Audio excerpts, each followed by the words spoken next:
지난주에 과제를 여러분이 성실하게 해주셔서 굉장히 감사를 드립니다. 제가 과제를 내놓고 약간 걱정이 있었지만, 기우였구나 하는 생각을 했습니다. 물론 과제를 꼼꼼히 안 읽어보시고 시 원문 쓰기라든지 몇몇 가지가 누락된 분들도 있었지만, 대체로 노력과 사유가 돋보이는 글들이 많아서 기분이 참 좋았습니다. 감사하다는 생각이 들었습니다. 그 중에서 몇 편을 오늘 소개하여 함께 읽어보려고 합니다. 그리고 이것을 바탕으로 다음 주 과제를 할 때 좀 더 생각이 깊어지고 여러분들이 나날이 발전되었으면 하는 생각이 듭니다. 비판적 사고 요소 24가지 한번 쭉 다시 한번 점검해 보려고 합니다. 이것들은 서로 긴밀하게 연결되어 있습니다. 딱딱 끊어서 그것만 쓰기 좀 어려운 부분이 많이 있죠. 그러므로 여러분들이 이것들을 잘 연결해서 글을 쓰면 더 좋습니다.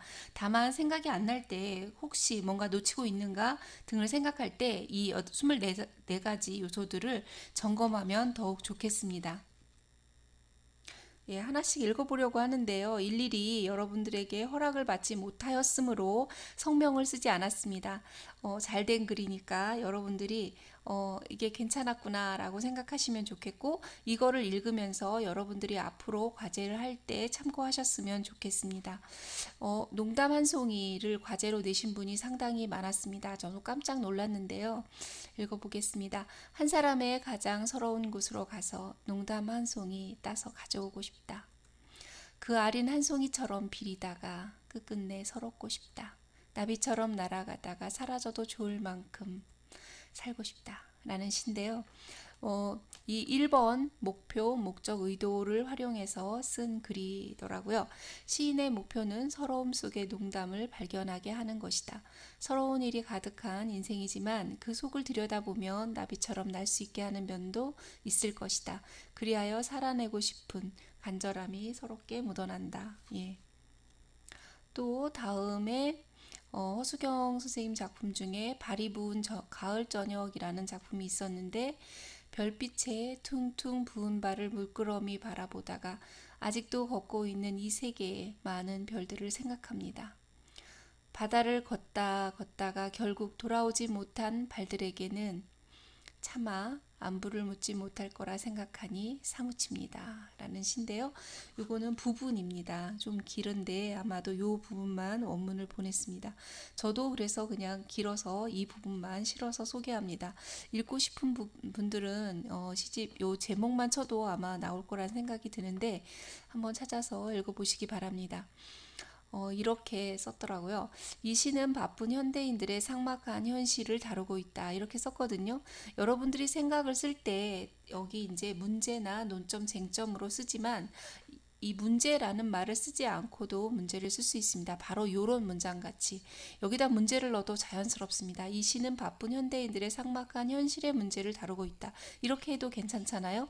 이것처럼 빼놓고 쓰는 방법도 있습니다. 발이 퉁퉁 부을 정도로 걷고 뛰는 사람들에게 각자 안부를 물을 사람들이 존재하지만 안부를 묻지 않는다. 하지만 묻지 않는 것이 아닌 묻지 못하는 것이다. 그들은 안부를 물을 사람을 생각하기만 하는 시간이라도 가져야 한다. 그렇지 않으면 평생 여유를 가지지 못할 것 같다. 네, 잘 썼어요. 다음은 수육 한 점이라는 시입니다. 이 한 점 속 무엇이 떠나갔나. 내 영혼 새우젓에 찍어서 허겁지겁 삼킨다. 배고픈 우리를 사해주려무나 내 영혼이 남긴 수육 한 점이여 라는 작품입니다. 정보 통계 관찰로 쓰는 다양한 방법이 있는데 그 중에서 이렇게 썼습니다. 이 시에서는 사람이 고기를 섭취하기 위해 희생된 동물에 대한 미안함이 담겨 있다. 영혼이 떠나간 수육 한 점을 보며 용서를 구한다. 또한 희생된 동물을 생각하며 영혼을 기린다. 그래서 대체로 이 주지상술 부연이 잘 돼 있는 글인데요. 중심 문장과 뒷받침 문장의 연결이 좋습니다. 그래서 여기는 이제 그 정보, 미안함 또는 관찰이라고도 볼 수 있는데 두 가지를 같이 연결되어서 쓴 감상문입니다. 다음 작품은 눈이라는 작품입니다. 얼마나 오래 이 안을 걸어 다녀야 이 흰빛의 마라톤을 무심히 지켜보아야 나는 없어지고 시인은 탄생하는가. 네, 이런 글인데요. 이것은 이제 이 시인의 시에서는 시인이 되기 위한 시간을 눈에 비유했다. 그래서 어, 눈이 함축하고 있는 의미, 그 비유를 썼죠. 하얗고 아무것도 보이지 않는 눈밭처럼 끝없는 노력을 지나면 시인은 탄생할 수 있을까? 이렇게 두 문장만 썼거든요. 뭐 하나 더 써도 괜찮은 글이긴 할 텐데 어쨌든 이렇게 쓰는 것도 괜찮은 감상문이었습니다. 이제 다음 이제 내 말속이라는 허수경님의 또 시인데 내 말속에 배반이 있었다. 내 말속에 집이 곰팡이가 기어오르는 벽이 그 벽으로 들어가서 나오지 못한 이들이 있었다. 내 말속에 방이 있었다. 방 속에는 대포가 총이 있었다. 만년설을 지나가던 하늘이 총구 속에 파랗게 질려 있었다. 면도칼을 들어 내 말을 잘근잘근 자르는 내 말도 있었다. 내 말 속에 내 말 속에 현관에서 울고 있는 내 목도리가 있었다. 내 말은 내 신발 속에서 잘려가며 젖는다.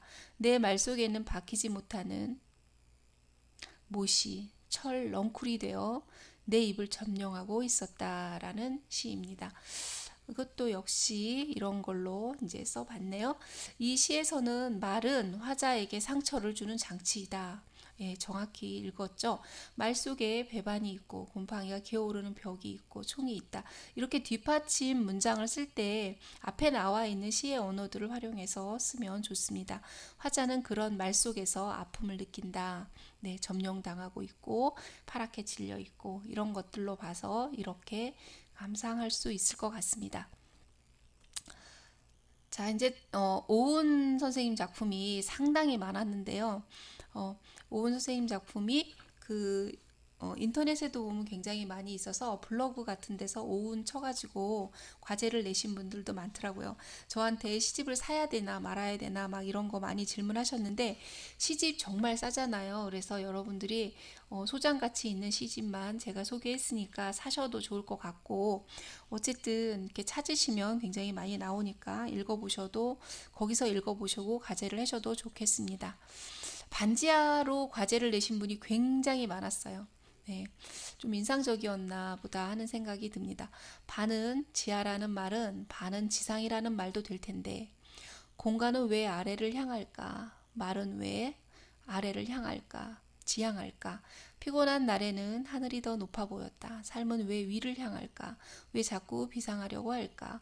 이불을 뒤집어 쓰고 땅속에 눕는 기분을 상상했다. 반 삶이라는 말은 없고 반 죽음이라는 말만 있듯이 한숨은 왜 땅으로 꺼질까? 왜 새싹으로 다시 돋아나지 않을까? 이런 시입니다. 네, 좀 깊은 사유가 있는 시라고 느껴지죠. 작가의 의도는 하고 의도로 생각을 썼더군요.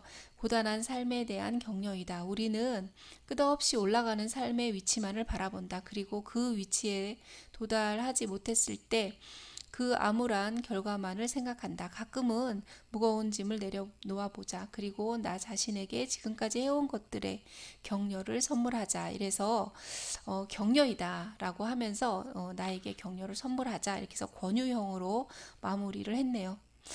괜찮은 글이었습니다. 같은 작품의 다른 감상문도 하나 소개합니다. 작가의 목표는 비상이다. 그래서 이제 비상으로 썼죠. 반지하, 반죽음 등 이런 말을 한 목적은 반은 지상, 반삼 등 긍정적, 희망적인 단어들을 사용하기를 원하는 목적이 담겨 있기 때문이다. 이렇게 주장을 팍팍 하셔도 됩니다. 글쓴이의 의도는 어둡고 깜깜한 곳도 밝고 희망적으로 생각하고 말을 바꾸자라는 의도가 담겨 있다. 이렇게 썼네요. 자, 이렇게 해서 의도, 목적, 목표 이렇게 세 가지를 골고루 한 식구처럼 이렇게 넣어서 쓴 좋은 글입니다. 다음은 제가 좋아하는 시인데 여러분도 과제를 많이 내셨더라고요. 마지막으로 화분을 실었다. 꽃이 없는 화분, 흙이 가득한 화분, 오늘도 물을 줬는지 촉촉했다. 트럭이 새 집을 향한다. 손을 흔들어도 집은 가만히 있었다. 멀어지는 동안 어느새 옛집이 되어 있었다. 잠잠하던 화분이 눈을 떴다. 쌀기 있는 화분, 화분이 움직이는 집이 되던 순간 내가 나타났다. 여백이 실체를 드러냈다. 뚫어져라 바라봤는데도 집은 가만히 있었다. 낡은 새 집으로 있었다. 가장 먼저 화분을 내렸다. 집집이 집 안으로. 예. 자, 이 시는 집을 의인화하고 있다. 마치 집은 나와 함께 나이 들어간 오랜 친구처럼 묘사된다. 새로운 집을 찾아 집을 떠나는 것은 집과 함께 했던 과거의 나, 과거의 모든 추억과 작별하는 것과 같다. 이렇게 썼거든요. 이제 여기에서 작별하고 있다. 이렇게 용감하게 써도 더 좋을 것 같습니다.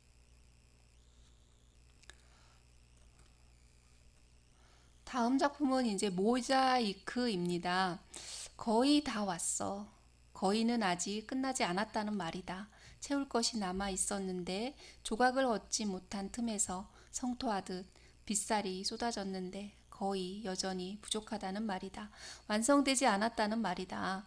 한 조각만 더 모으면 되는데 그 조각만 뿌이에서 잘 보이지 않는데 의도적으로 나를 어지럽히는 것 같은데 모아도 모아도 결코 채워지지 않는 모자이크처럼 거의는 가까워지기만 한다. 도달하지 못한다. 내일은 오늘의 미완성에 대하여 변명을 짜 맞춰야 한다. 최대한 화려하게 자연스럽게 거의 몰라볼 정도로 이렇게 끝나는 시입니다.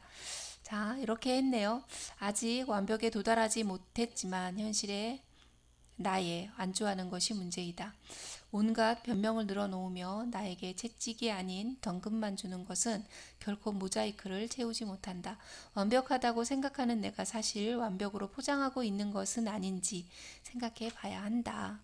이렇게 썼네요. 잘 썼죠? 웅큼이라는 시인데요.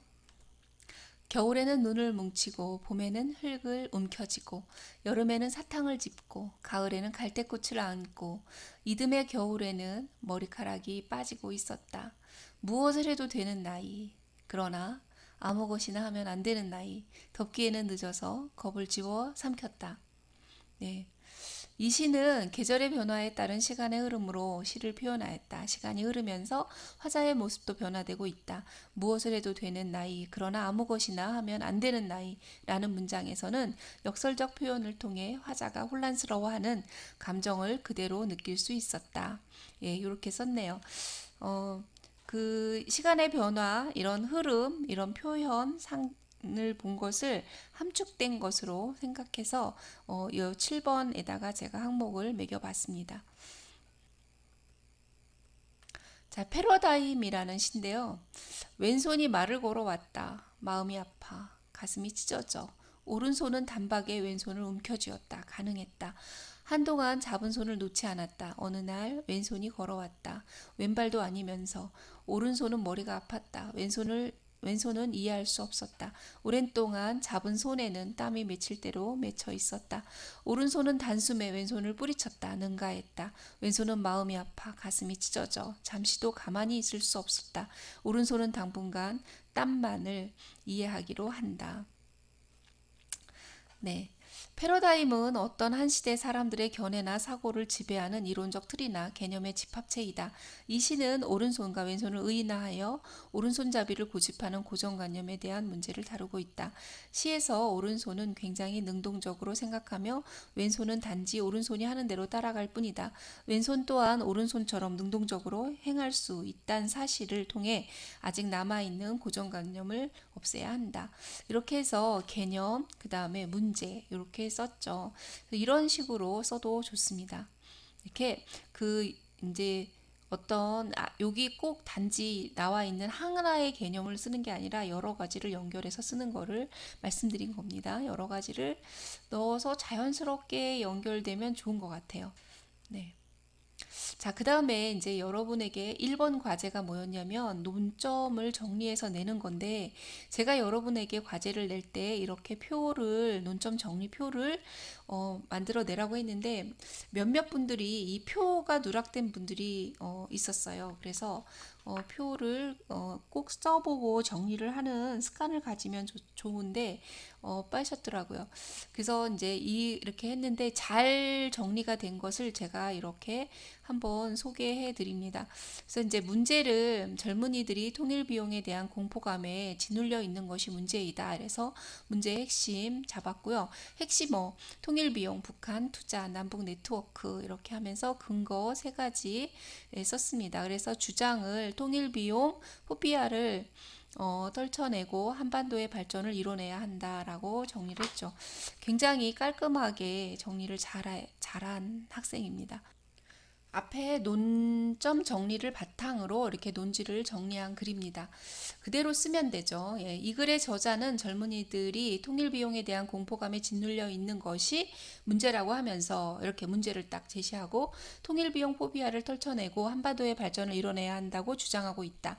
그 근거로 저자는 우선 통일 비용은 흡수 통일을 전제로 한 것이며 독일 사례의 경제적 부담은 과장됨과 북한의 자원과 노동력의 가치를 전제할 때 초기 투자 비용은 손해가 아니라 장기적 이익인 점, 한반도의 주요 SOC 인프라에 대한 투자는 한반도 항만 도시들의 대륙과 해양을 연결하는 복합 물류 거점으로서의 성장을 이끄는 점을 제시하고 있다. 이렇게 정리하면 되죠.